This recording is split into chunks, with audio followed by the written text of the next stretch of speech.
Murder time now as the Reggae Boyz face off with the USMNT national team at the National Stadium in the office, and Steve McClaren must kill Mauricio Pochettino. Jamaica have a lifeline.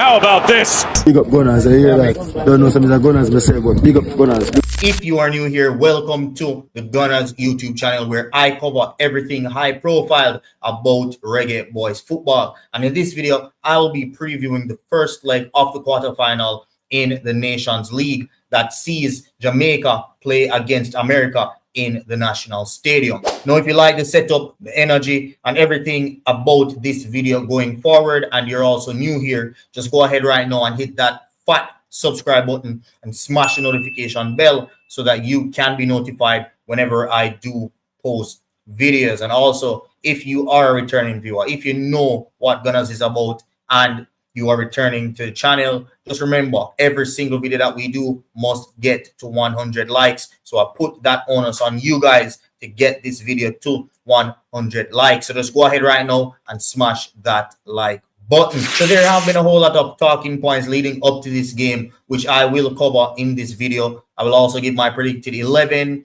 and the squad breakdown for both the Reggae Boyz and the USMNT national team, and also some information that every fan that is going to the National Stadium needs to know, right? So just stay tuned for all of that information. Stay tuned for my predicted 11 and stay tuned for my squad breakdown, all right? Now, starting off with the squads for the game. Now, the USMNT national team are without what we know to be a few key players for various reasons. So their squad is listed without their defensive midfielder Tyler Adams and their striker Folarin Balogun, who, as you guys all know, was an Arsenal striker. He made his move to Monaco and also decided to represent America or represent the United States instead of trying to battle it out in the England setup. So yes, guys, they will be without Folarin Balogun and Tyler Adams, which have been key players in their system and in their squad. So it would be very interesting to see how they line up and how they cope without those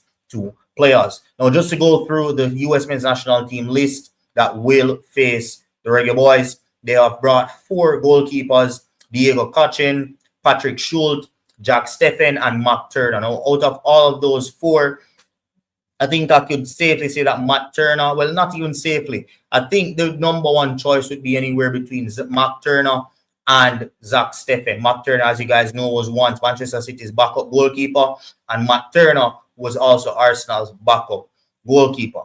Now, heading over into the defense line for the USMNT national team, they have Mark McKenzie, Tim Ream, formerly of Fulham Football Club in the United States, not in the United States, in the United Kingdom. Chris Richards, who plays for Crystal Palace, a solid centre back, very calm on the ball. So I would really love to see how we break down a backline with him in it.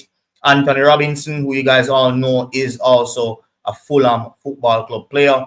Miles Robinson, Joe Scally, and Austin Trustin, who was also a backup defender for Arsenal. Did not really get a whole lot of fixtures, did not really get a whole lot of game time or minutes. And now I don't remember which team he left, but he has left on a permanent transfer. Now, heading over into the midfield, we have Brennan Aronson, who was once a Leeds United midfielder. I'm not sure which team he's playing for right now, but he made his name in England playing for Leeds United. Then we have Gianluca Busio, Johnny Cardozo, Weston McKennie, who has an asterisk beside his game. So maybe he might be starting, or maybe it's some editing thing. Not sure. Maybe he's a captain. I'm not sure. But yeah, Weston McKennie. You guys all know who is from Juventus.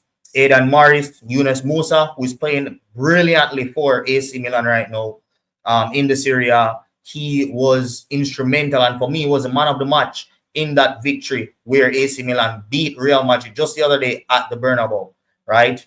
Convincing display from Yunus Musa, who is a player in form. Then they have Tano Tessman and Malik Tillman.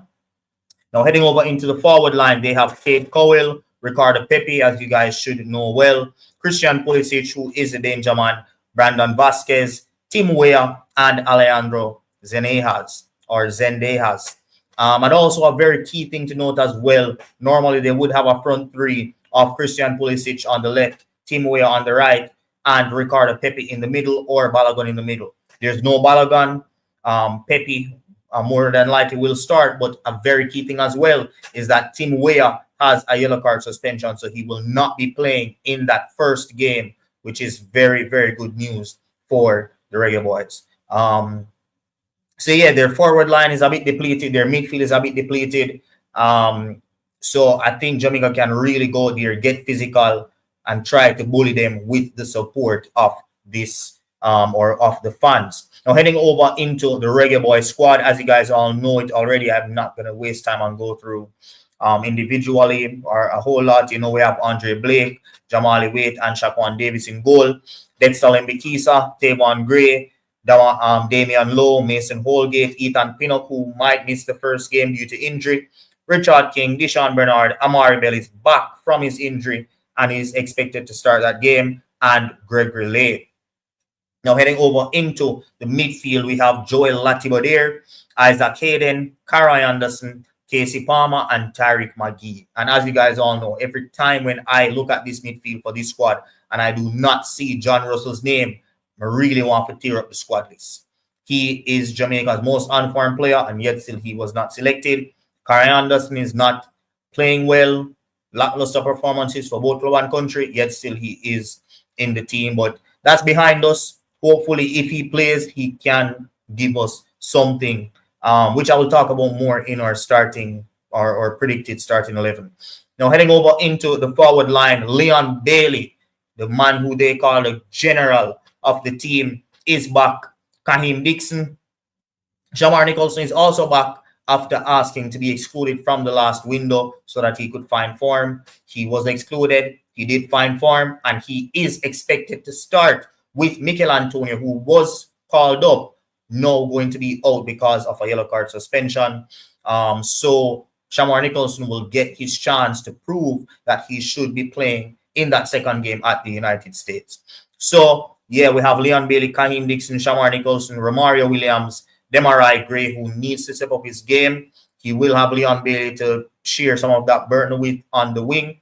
So hopefully his performances can step up. Ronaldo Cephas, who is always good to bring off the bench as an impact player to attack spaces. And finally, Mikel Antonio, who will meet up with the squad for the game against USA at the USA. But as you guys all know, he will not be playing in this game due to a yellow card suspension. Now, heading over into my predicted 11 for the Reggae Boyz team. In goal, I have Andre Blake. At right back, I have Dexter Lembikisa. The center back is very, very, very hard to pick because we're not gonna have Ethan Pinnock, and I'm very, very worried about that. So I just think we're gonna go with the same center back partnership with Damian Lowe and Mason Holgate. Hopefully, the coach rates Deshaun Bernard and puts Deshaun Bernard beside Damian Lowe. But I don't see that happening since the last time we played. Holgate was the partner for Lowe. I think he'll keep that partnership. Then we'll have Amar Bell on the left. And in the midfield, I'm going with Isaac Hayden, Joel Latibadir, and Casey Palmer. Bobby Reed is out. His wife, I believe, is expecting a child. So he is out to spend that time with the family. Ethan Pinnock, as I said, is out due to injury, and Mikel Antonio will be out due to a yellow card suspension. So those are three main starters for the national team that will be missing. Let's see how we can cope. Hopefully, Isaac Hayden can add that steal and progressive passing in the midfield. Joel Latibadir does have that steal as well. I just think that Steve McClaren is going to be safe. He's going to go safe with Joel Latibadir, Isaac Hayden, and Casey Palmer in a three-man midfield. And the forwards, Leon Bailey on the right, Demarai Gray on the left, and Shamar Boza Nicholson up top. That is my starting 11. Andre Blake, Dexter Lembikisa, Mason Holgate, Damian Lowe, Amari Bell, Joel Latibadir, Isaac Hayden, Casey Palmer, Leon Bailey, Demarai Gray, and Shamar Boza Nicholson. So I listened to both press conferences from Pochettino and Steve McClaren, and they both seem to be talking or taking this game very seriously, as they both have a lot to prove, and a win for either of them would really be a big boost, not only for the team and the nation that they represent, but also for them as individuals who really took over in their job at similar periods for different reasons and with different goals and aims, but yet still they do find themselves under a bit of pressure with Mauricio Pochettino losing, I believe, to Mexico the other day, and with Steve McClaren with some shaky squad selections and matches at home that he failed to score in. So both managers will, first of all, definitely not be looking to lose this game, but also will be rubbing their hands together at the chance to carry home all 3 points, or in this case, carry home the advantage for the second leg. They also both spoke about it being a transition game and that it will be a matter of who takes their chances and who defends well.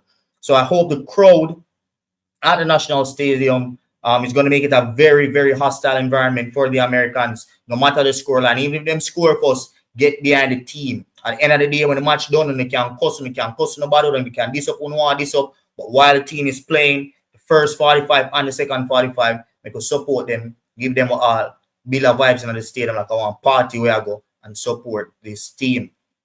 See, I also have a few public announcements from the Jamaica Football Federation to share with you guys for the folks that will be going to the game.